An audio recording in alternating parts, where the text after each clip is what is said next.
প্রিয় শিক্ষার্থী বন্ধুরা, আজকে তোমাদের নবম দশম শ্রেণীর উচ্চতর গণিত 11.4 অনুশীলনের 13 নম্বর অঙ্কটা করে দেখাবো। 13 নম্বর অঙ্কে বলা হচ্ছে নিম্নোক্ত রেখাসমূহ এক্স অক্ষকে ও ওয়াই অক্ষকে কোন বিন্দুতে ছেদ করে নির্ণয় করো।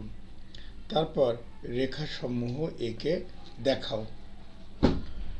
এখন তাহলে আমরা দেখাবো যে 13 কতে আমাদের দেওয়া আছে y = 3x - 3। এই রেখাটা x অক্ষকে কোন বিন্দুতে এবং y অক্ষকে কোন বিন্দুতে ছেদ করে সেটা বের করব। তারপর আমরা ছবিটা এঁকে দেখাবো। প্রথমে আমি লিখে নিয়েছি যে দেওয়া আছে y = 3x - 3, এটা 1 নম্বর ইকুয়েশন। আমি এখন লিখব, ধরি 1 নং রেখাটি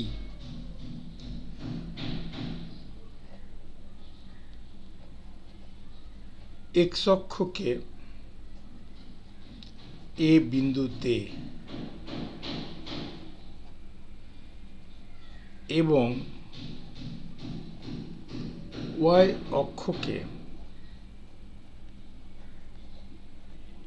অক্ষকে b বিন্দুতে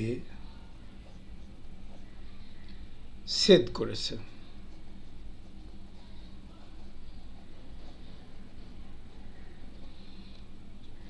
এখন দেখো, আমি একটা সুন্দর পদ্ধতি অবলম্বন করব। এখন আমি এখান থেকে একটা বক্স করে নিচ্ছি।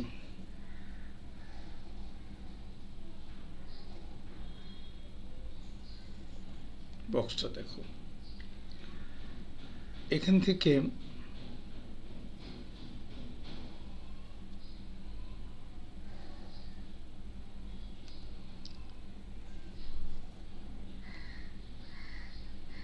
একটা x লিখলাম, একটা y লিখলাম, এটাকে একটু বাড়িয়ে দিলাম,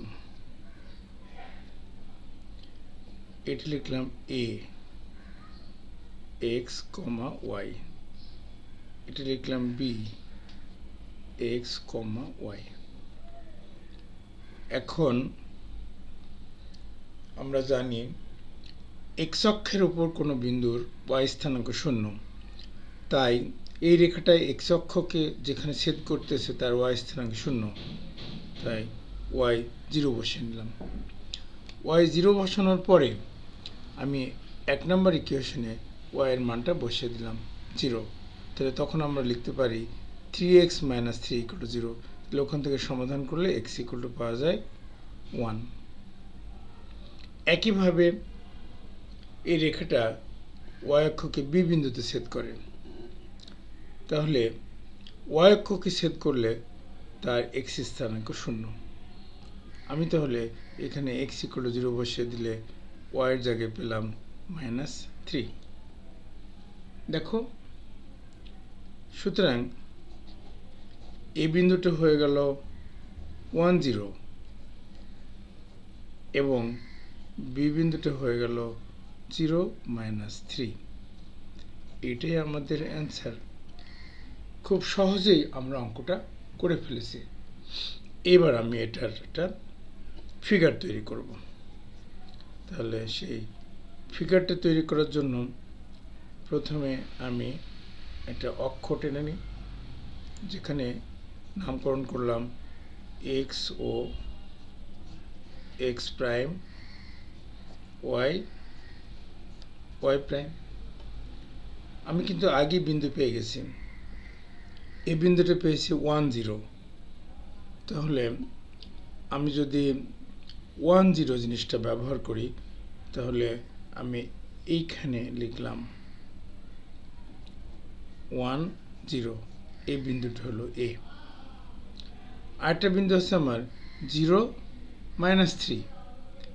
0 - 3, তাহলে x এর মান যদি এখানে 0 হয়, তাহলে -3 আরও নিচের দিকে যাবে, 0 -3।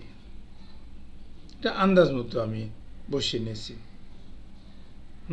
এটাকে যদি আমি একটু কাছাকাছি নিই তাহলে আরও ভালো হয়, অর্থাৎ এই বিন্দুটাই হলো আমার 1 0। এখন আমি এই দুইটা বিন্দু যোগ করে